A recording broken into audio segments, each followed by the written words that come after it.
सावधान। सावधान।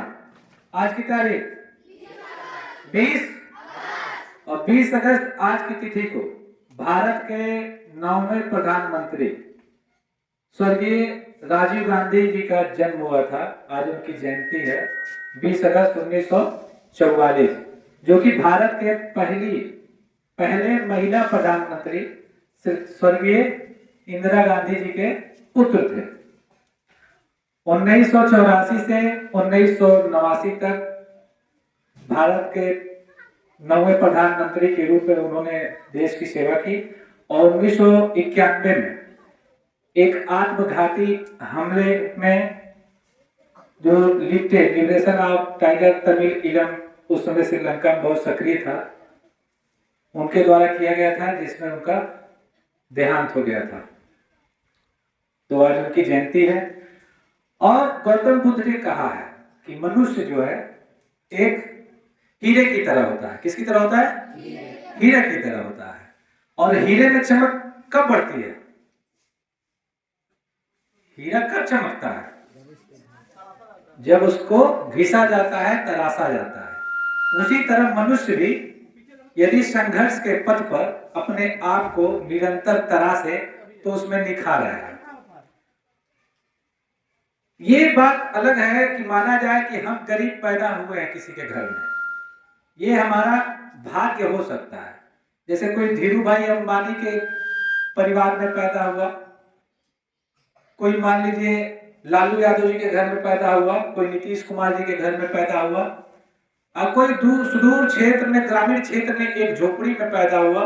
ये हो सकता है कि ये सबका भाग्य हो, लेकिन कहने का मतलब हम गरीब पैदा हुए ये भाग्य हो सकता है, लेकिन यदि हम गरीब मर रहे हैं तो ये हमारे कर्म है। क्योंकि ईश्वर ने हमको वो सारी सुविधाएं दी हैं, सारे अवसर प्रदान किए हैं कि हम अपने भाग्य को तराश कर और हम एक अच्छे मुकाम पर पहुंचे।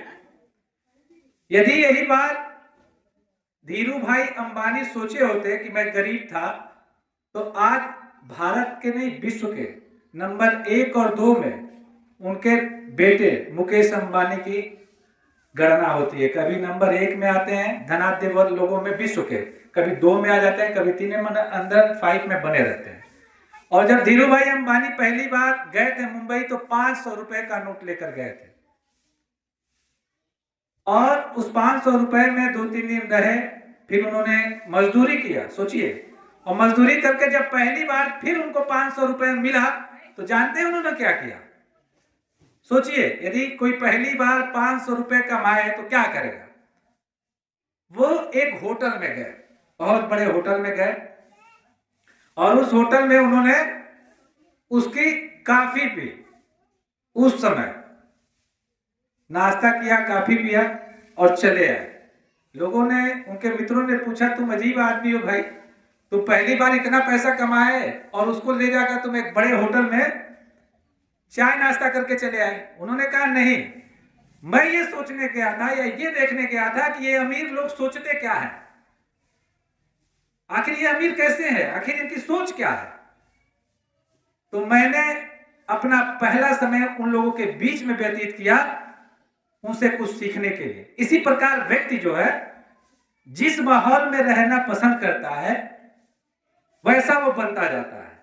अच्छा और बुरा बनना हर व्यक्ति के अपने हाथ में होता है, इसमें कोई नई बात नहीं है।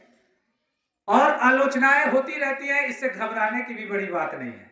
आप लोगों ने एडिसन का नाम सुना है? किसने किसने सुना है? बताइए, क्या सुने एडिसन के बारे में? क्या उनके बारे में बताइए, कुछ बताएंगे? ये बल्ब जो जलता है देखते हैं, इसका निर्माण किसने किया था? एडिसन ने किया था। किसने किया था? थॉमस एल्वा एडिसन ने।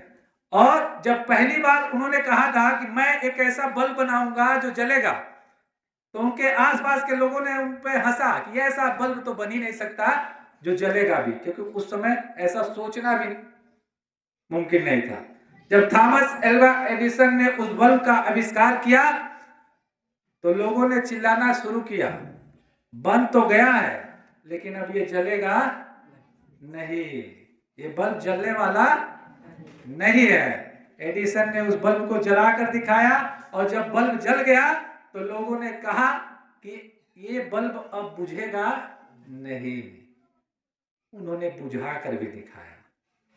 इसी प्रकार हमारे आसपास ऐसे लोग रहते हैं जो हर चीजों में नकारात्मक सोचते हैं, नकारात्मक चीजों को देखते हैं। उनसे घबराने की जरूरत नहीं है। हमको अपने काम में बेहतर करना है, आगे बढ़ना है, और यदि हम ठान लें कि हमें किसी मुकाम पे पहुंचना है तो हम निश्चित रूप से उस पर पहुंच पाएंगे। आज इन्हीं शब्दों के साथ चेतना सत्र को समाप्त किया जाता है। भारत माता की वंदे वंदे। बहुत बहुत धन्यवाद।